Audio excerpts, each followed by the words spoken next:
Olá, tudo bom? Começa agora mais uma edição do programa Eu Quero Ver, uma produção da Central Única dos Trabalhadores de Alagoas.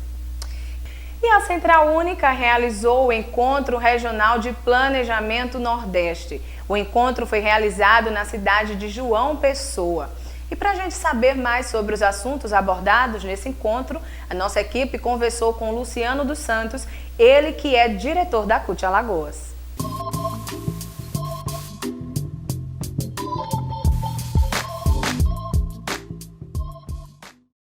Luciano, a CUT realizou um encontro regional de planejamento Nordeste. O que foi discutido lá? Pela primeira vez, a CUT Nacional realizou um encontro regional de planejamento Nordeste, onde foram reunidos os 9 estados e discutindo em conjunto soluções para a região, principalmente o problema da seca, né, na nossa região, já que boa parte é feita é semiárido, né? Tem agreste e tal, mas a maioria dos estados tem um problema da seca. E, entre outras questões, uma forma que a gente possa estar fazendo um desenvolvimento na região em conjunto, integrado, não é que os estados socializem os problemas e daí a gente conjuntamente tentando encontrar soluções. O estado de Alagoas teve pautas específicas que foram colocadas lá na reunião? Na verdade, esse encontro é a primeira etapa, onde a gente socializou os problemas e também as soluções, identificamos o que é que tem em comum com os outros estados, e daí a gente vai estar organizando a segunda etapa, que seria os encaminhamentos dessa primeira etapa, e também para a gente estar priorizando quais vão ser as ações que a gente vai fazer na região. O Canal do Sertão foi um tema discutido lá? Houve uma explanação de um membro do Conselho da SUDENE e aí aproveitamos essa oportunidade diante das constantes propagandas, né, inclusive na TV e todo tipo de comunicação, todos os veículos, né, de comunicação, sobre a solução, né, que o governo passa, que o Canal do Sertão já resolveu o problema da seca, especificamente aqui em Alagoas. E, para nosso espanto, né, a gente vê que esse membro, o professor Givanilson, ele é membro do Conselho da SUDENE e colocou que é apenas um paliativo na prática, porque o ideal seria o governo estar focando em políticas de sustentabilidade do povo no seu local, e não o combate à seca, como é reproduzido nos meios, e que o Canal do Sertão tem uma limitação que é a questão da propriedade da terra, né? Se você faz o Canal do Sertão e não discute a reforma agrária, para onde é que está sendo capitalizados esses recursos, que no caso a água, você não consegue atender toda a população.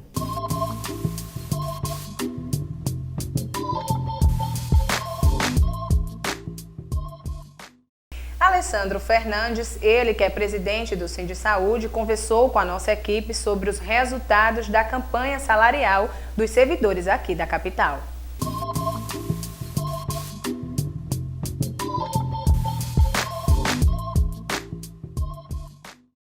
Nós travamos uma batalha aí no início aí com o gestor, né? Fizemos uma deliberação com a Assembleia pedindo 15% de reajuste, fundamentado, mas aí o gestor, o prefeito quis oferecer só o IPCA. A nossa categoria, os servidores públicos, rejeitaram e na discussão conseguimos uma contraproposta de 9% da seguinte forma: 6% agora em abril, com retroativo a janeiro, 1,5% em maio e 1,5% em outubro. A folha suplementar referente só aos retroativos sairá provavelmente agora no dia 10, só a folha suplementar, e o aumento será implantado já no mês de abril e não foi antes pela inviabilidade da aprovação da lei orçamentária. Mas a partir de abril achamos que a lei orçamentária vai ser aprovada e o servidor já vai receber o seu aumento na folha de abril.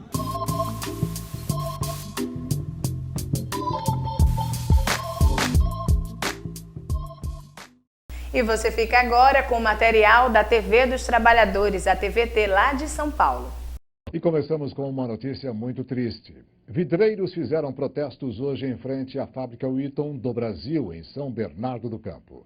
Um trabalhador morreu enquanto fazia manutenção de uma máquina no último domingo. O Sindicato dos Vidreiros de São Paulo denuncia que a chefia da fábrica pediu que o trabalhador Paulo Luiz Matias Freire, de 26 anos, consertasse a máquina mesmo sem desligar a chave geral de energia. Acidentalmente, outro operário acionou um botão e a máquina acabou prensando Paulo Luiz. Os vidreiros reclamam da postura da fábrica diante do acidente e das condições de trabalho. Nós temos que refletir essa questão, né, do que aconteceu no domingo. Às 20 horas, um companheiro veio a falecer dentro da empresa. Eu acho que a categoria vidreira, os sindicatos, os trabalhadores não podem mais ver esse tipo de acontecimento dentro de uma empresa de vidro. Um acidente fatal foi na máquina escolha. Um trabalhador fazendo a limpeza da máquina, acabou acidentalmente, a máquina ligou e custou a vida do trabalhador. O que é interessante é que logo após, 2 horas após, o corpo já não estava mais aqui na empresa, já tinha sido levado para o IML, isso fato extraordinário. Uma empresa como essa, em 2 horas, eles conseguiram a liberação. A empresa alega que está apurando os fatos, porém, a gente sabe que o que ela está dando é assistência funerária à família, sendo que isso está previsto pela nossa convenção coletiva. Então não é um benefício, é uma obrigação da empresa e até mesmo uma questão humana. O trabalhador deixou uma fila de 5 anos. Aqui é que nós vamos ficar organizados, é aqui que nós vamos defender os nossos interesses, é aqui que nós vamos tirar o nosso ponto de pauta, exigir mais segurança, exigir mais condições de trabalho melhor. Pedimos que a empresa tome providência e procura melhorar a parte de segurança e também incentivar o treinamento aos funcionários, aos trabalhadores, para que ele seja eficaz e bem compatível a esse tipo de acidente dentro da fábrica do Brasil, da Wheaton, que é uma das maiores fábricas da categoria vidreira. Nós tentamos conversar com a empresa Wheaton do Brasil sobre a morte do trabalhador Paulo Luiz Matias Freire, mas a assessoria de imprensa informou que a empresa só vai se pronunciar depois do resultado da perícia do Corpo de Bombeiros.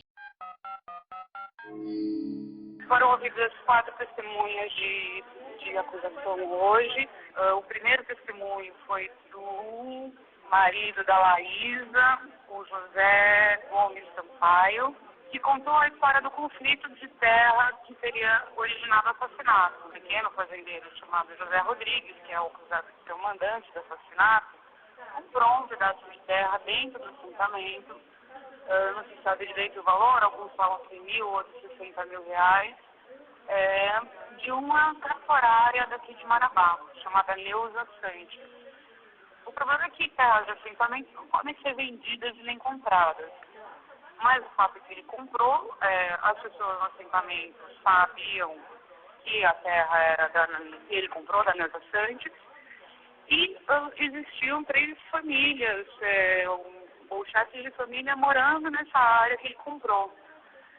Eram famílias com perfil de assentados de reforma agrária. E ele expulsou essas pessoas com a ajuda da polícia, sem mandato de expulsão, sem nenhum processo judicial. E tanto o Zé Cláudio quanto a Maria aconselharam essas pessoas a voltar para o local, porque eles tinham perfil de assentados de reforma agrária e porque não se pode comprar e vender terras dentro do assentamento. E aí, o que aconteceu foi que a defesa, as testemunhas de defesa foram contando das diversas ocasiões em que ouviram o José Rodrigues dizendo que eles iam pagar, ele podia até perder a terra, mas o Zé Cláudio e a Maria iam pagar por isso. A defesa dos acusados está tentando fazer é desconstruir esses testemunhos. Os acusados são José Rodrigues, Lyndon Johnson da Silva, que é irmão do José Rodrigues, e Alberto Lopes do Nascimento. Estão arroladas pelo menos 10 testemunhas. O julgamento, com certeza, ele continua amanhã.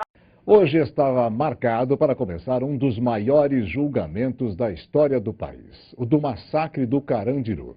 111 presos foram executados na casa de detenção de São Paulo, na zona norte da cidade, em 1992. Fotos, imagens da tragédia rodaram o mundo e deixaram as pessoas perplexas.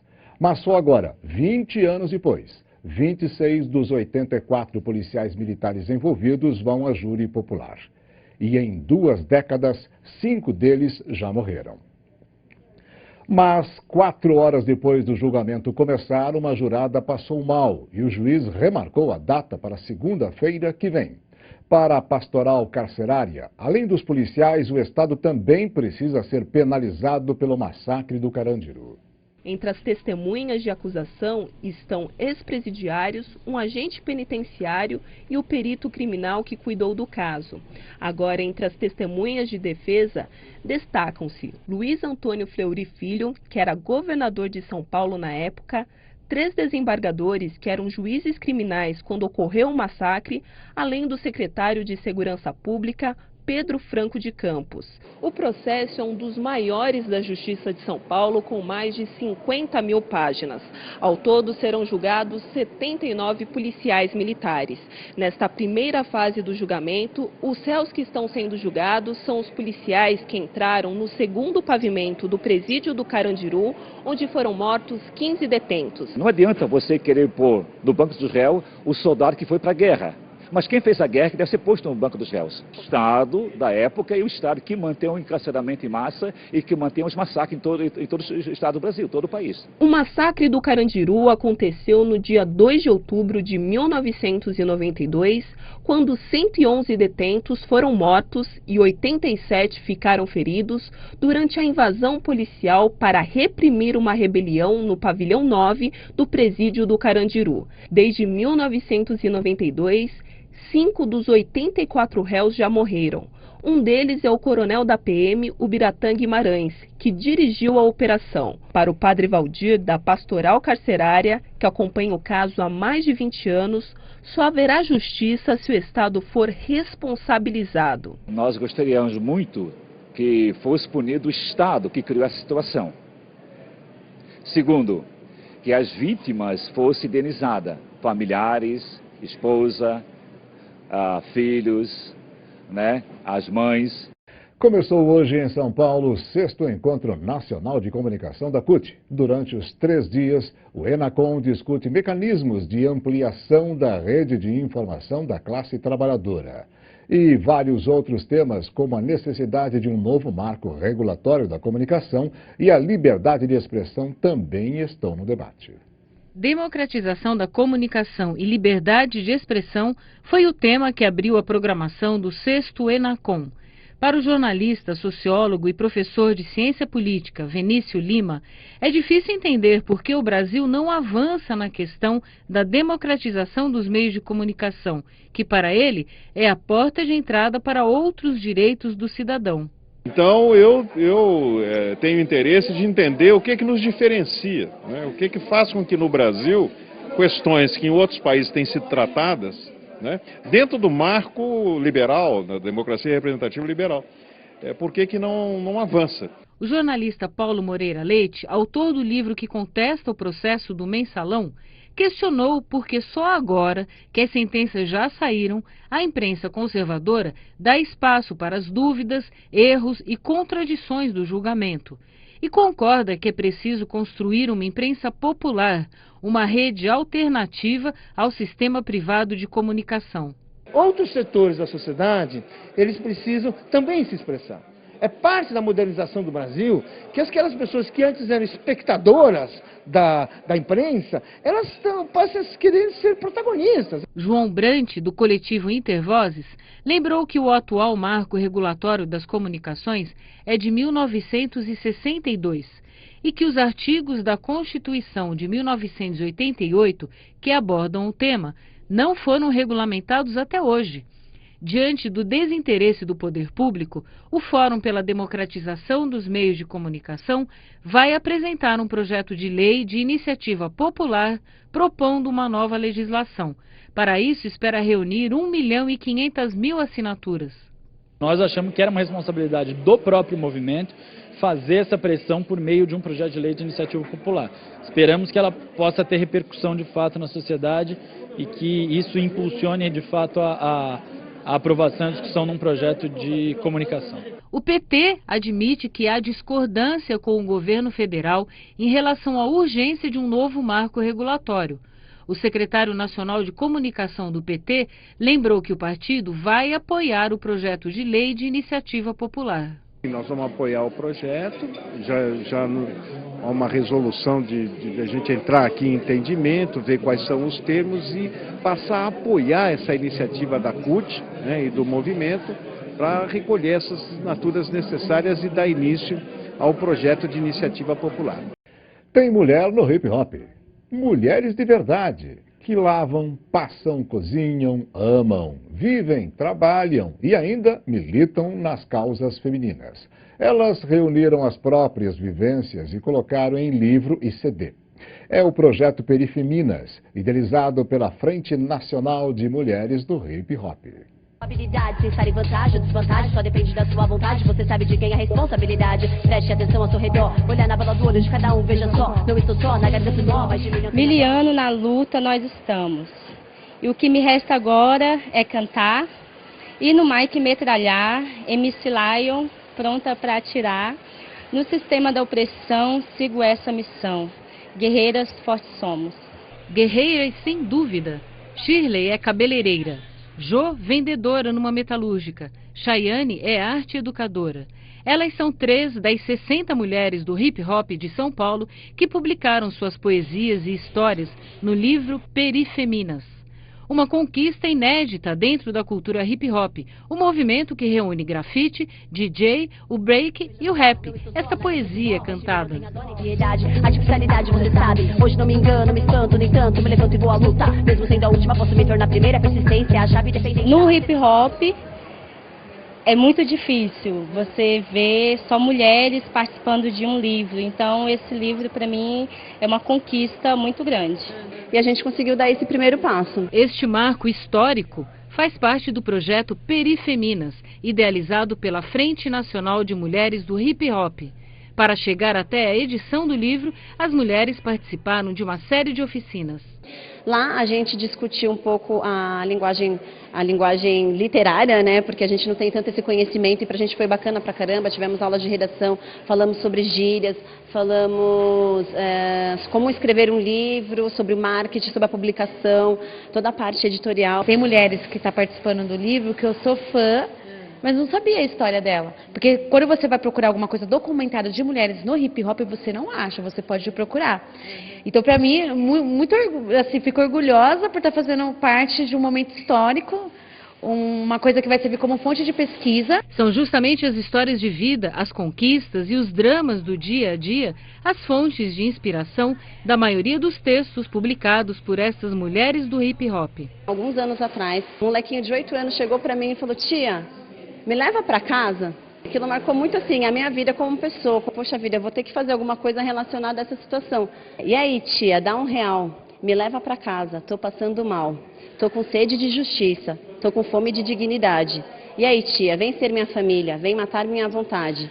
Já consigo sentir o cheiro do café que está no bule. Como um rap instrumental, seu borbulhado logo assume a sonoridade principal com uma dose de perfume.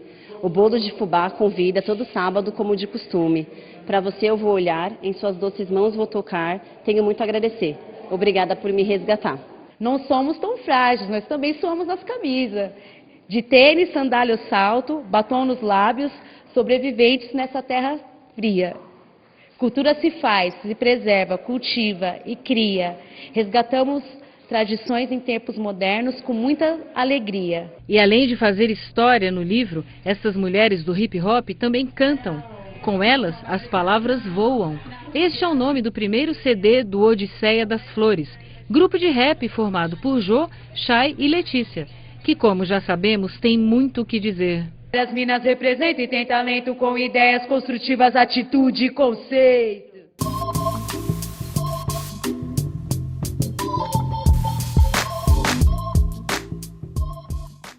E termina agora mais uma edição do programa Eu Quero Ver. Mas se você deseja rever e acompanhar as nossas matérias, acesse o nosso blog que vai aí na sua tela, euquerover.blogspot.com. O nosso Facebook é programa Eu Quero Ver. E se você deseja enviar críticas, sugestões, mande para o nosso e-mail euquerovercut@gmail.com. Muito obrigada pela sua companhia e a gente se encontra.